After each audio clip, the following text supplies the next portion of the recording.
Excusez-moi de vous interrompre, est-ce que vous êtes des manifestants? Ouais. Oui, Est-ce que je pourrais prendre quelques minutes de votre temps pour vous poser des questions? Oui, bien sûr. oui. Parfait, super.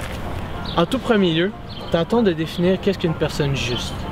Quelqu'un de juste, c'est quelqu'un qui respecte les lois écrites, même si elles sont parfois injustes. Donc c'est celui qui commet jamais d'injustice en suivant à la lettre les lois. Cette définition est un petit peu trop restreinte. Que veux-tu dire, Socrate? Bien, prenons par exemple la loi 78. La loi 78, c'est-à-dire? Ben oui, la loi 78, la loi qui a été votée par le gouvernement Charest en mai 2012, tu te souviens? C'est la loi qui enlève le droit fondamental d'expression. Donc il est écrit ici que depuis le 18 mai dernier, plus de 5000 personnes ont affiché leurs photos sur Internet. Arrêtez-moi quelqu'un. Où ils s'engagent publiquement à désobéir à la loi et à assumer toutes les conséquences de leur dissidence. Lors de la gigantesque manifestation du 22 mai 2012, des centaines de protestataires ont défilé dans les rues en ne respectant pas le trajet fourni aux policiers afin de défier la loi 78.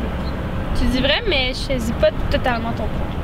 Je vais vous expliquer cela. Il y a des lois qui sont probablement injustes, qui font des exceptions pour des croyances ou des religions. Ces lois peuvent même atteindre à la dignité de la valeur humaine. De telles lois s'auto-contredisent et un juge qui les applique n'est pas juste en lui-même. Oui, tout à fait. Merci beaucoup de votre temps. Je vous souhaite des bonnes manifestations et à la prochaine fois qu'on philosophera. Merci. Ciao, Socrate!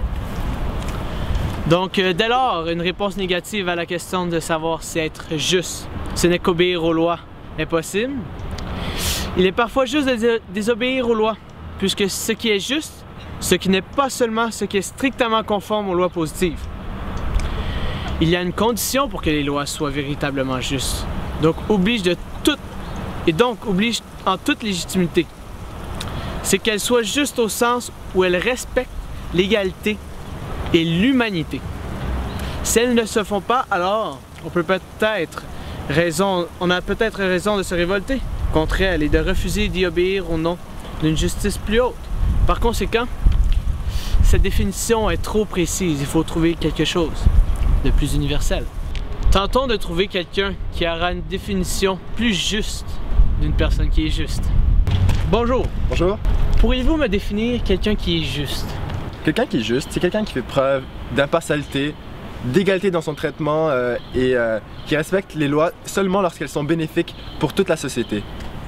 Donc, pour vous, quelqu'un de juste, c'est quelqu'un qui est impartial, qui est égalitaire et qui fait preuve de traitement juste. Ouais.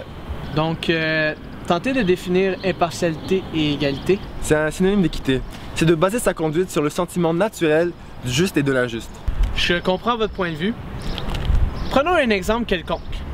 Un père ayant 3 enfants veut leur donner de l'argent. Donc, selon votre logique, il devrait donner autant d'argent aux 3 enfants, non? Exactement, Socrate. Cependant, que se passe-t-il si le père veut donner 50 $ par souci d'équité à tous les enfants, mais un des enfants possède déjà 50 $, un autre des enfants possède 20 $ et le dernier en possède 0? Est-ce que cela serait juste? Pas dans cette situation. Donc, s'il y a une injustice et que quelqu'un commet un acte d'égalité, cela ne change rien à l'injustice, n'est-ce pas? Exactement, Socrate. Par conséquent, il doit être injuste dans sa distribution. Il doit donner 0 $ au premier, 30 $ au deuxième et 50 $ au troisième. Voilà, c'est exactement ce qu'il devrait faire. Mais ne venez-vous pas de vous contredire? La justice ne doit-elle pas passer par l'injustice dans ce cas? Il est vrai que je me contredis, Socrate. Merci mon cher pour cette tentative de définition d'une personne juste. Bonne manifestation et à la prochaine. Donc, comme nous pouvons voir par la définition de notre ami, cette définition est encore un peu trop précise et trop situationnelle. Il faut tenter de rechercher plus profondément qu'est-ce qu'une personne juste. Donc, bienvenue dans un endroit qui ressemble beaucoup à ma demeure, mon refuge, avec ces belles colonnes grecques. Première question, ce serait de tenter de définir qu'est-ce qu'une personne juste selon vous. Une personne juste, ce serait quelqu'un qui respecte tout le temps les lois non écrites, les lois de la nature et aussi les règles de la moralité. Et ces lois-là, elles seraient vraies et parfaites pour tous et à tout moment. Mais le penseur britannique Ishai Berlin a mis au point le pluralisme moral, qui peut être défini comme le refus de croire à l'existence d'un système unique de valeurs capable de fédérer tous les hommes de toutes les cultures. S'il est impossible de définir les valeurs uniques, comment serait-il possible de définir les règles de la moralité qui sont universelles à tous?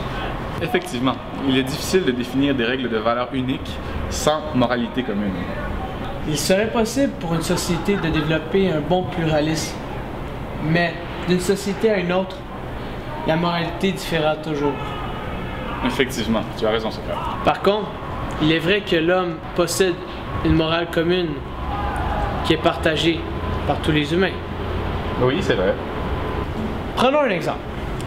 Si un assassin venait cogner à ta porte et voulait tuer ton ami, et il te demande « Est-ce qu'il est là? » Notre moralité nous dirait de mentir pour le sauver et de dire qu'il n'est pas là, non?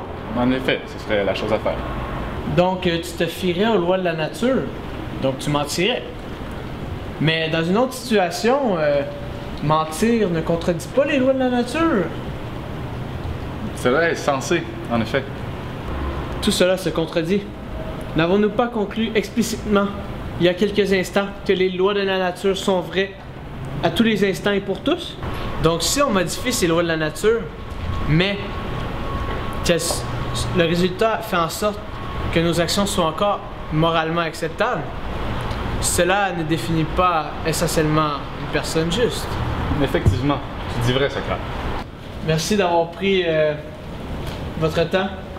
Ce fut généreux. Merci beaucoup. Tout le plaisir pour moi. Bonne manifestation. Malgré tous nos efforts, nous n'avons pu trouver une définition totalement universelle d'une personne juste. Socrate, en direct de Montréal.